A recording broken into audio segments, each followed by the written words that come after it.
السلام علیکم ناظرین، آپ دیکھ رہے ہیں فلائی نیوز۔ کوٹری سے خبر شامل کرتے ہیں نمائندہ خصوصی محمد ندیم آرائی کی۔ بٹائی کالونی کوٹری میں پاکستان حیدرآباد ڈویژن اور ضلع جام شروع کی اہم تنظیمی میٹنگ عنایت اللہ عالمانی اور انور علی بلال کی نگرانی میں منعقد ہوئی۔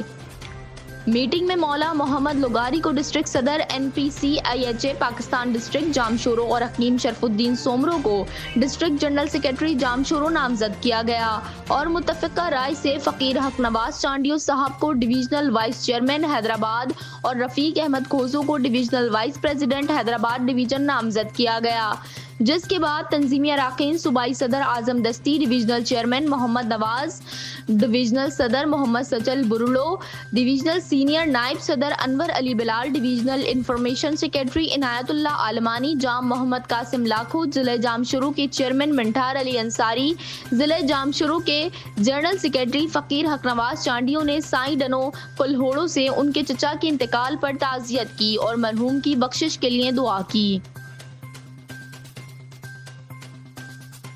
منعقد कई वई इन में NPC-IHA वॾो किरदारु आहे। जेके मेंबर आहिनि, उहिदेदार आहिनि, इन्हनि जी बॉडी कंप्लीट करण जे लाइ सभिनी खे ताक़ीद सां चए थो वञे त बॉडी पंहिंजी कंप्लीट कयो। ऐं NPC-IHA हिकिड़ो गैर साथी प्लेटफॉर्म आहे। इन में तव्हां भली वोट कंहिंखे बि कयो, तव्हां मुस्लिम लीग जा वोटर आहियो, फंक्शनल जा आहियो, हिकिड़ो पार्टी जा आहियो, अगरि तव्हां PTI जा आहियो, कंहिं बि सियासी तंज़ीम सां तव्हां वाबस्ता आहियो, उहो वोट कंहिंखे बि कयो। पर NPC गैर सियासी तंज़ीम आहे, अमन वारी तंज़ीम आहे, बैनुल मज़हब ते कमु कंदी आहे। ऐं हिन में हिंदू, मुस्लिम, ईसाई, हर मज़हब, हर फ़िरक़ो हम आहंगी सां कमु करे थो। हुब्बुल वतनी जे ख़ातिर, मुल्क जे ख़ातिर, पाक फ़ौज सां दिफ़ाउ, पाकिस्तान जे दिफ़ाउ लाइ कमु करे थी। ऐं पाक फ़ौज सां शाना बशाना बीठी आहे, बीठी रहंदी। ऐं अॼु जेके कोटरी में बिटाई कॉलोनी में जेको प्रोग्राम मुनक़िद कयो आहे, इहो डिवीज़न ऐं हैदराबाद ऐं डिस्ट्रिक्ट जाम शोरो बिल्कुलु हिन खे ताक़ीद कयो थो वञे पंहिंजी बॉडी कंप्लीट कयो। ऐं तालके जूं बॉडियूं बि ज़िले चेयरमैन खे ताक़ीद सां चयो थो वञे तालके बॉडियूं बि कंप्लीट कयो।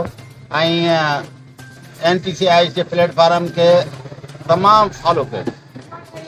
ऐं मेंबर साज़ी में वाधारो आणियो।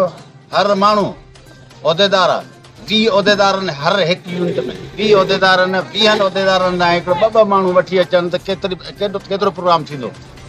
ऐं 6 सितंबर ते जेको प्रोग्राम थियणो आहे, 1965 में जेको पाकिस्तान ते भारत जेको गैर ज़िम्मेदाराना जेको हमिलो कयो, उन जे यादि में जेके शहादत जिन थियूं उन यादि में जेको 6 सितंबर ते प्रोग्राम मुनक़िद कया वेंदा, उन में वधि में वधि शिरकत करायो।